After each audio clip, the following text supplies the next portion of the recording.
არაპირებს გაჩერებას, როგორც ლიდერებმა და ანონსებს, როგორც კოალიციის შრომების წევრები ამბობენ, არ შეწყოთ ბრძოლას. აი, სადამდე აპირებთ ამ ბრძოლას გავიგე, რომ ივანიშვილი ვიდრე ივანიშვილი არ დათმობს, ხო?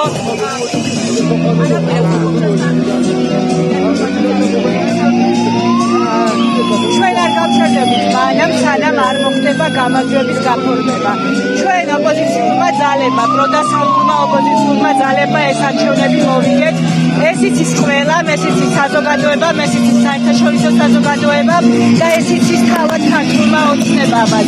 ჩვენ ამ გამარჯვებას აუცილებლად გავიფორმებთ.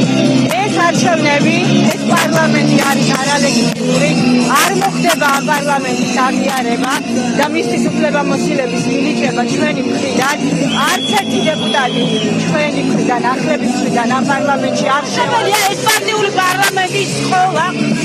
ანუ არ ექნება ლეგიტიმაცია ამ პარლამენტს გამომდინარეიდან, რომ არავის არ დასავლელი პარტნიორი საქართველოს შედარება არჩევნებს. პარლამენტი მანამ სანამ დაინიშნება ახალი არჩევნები, რომელიც აუცილებლად დაინიშნება, იქნება ერთპარტიული.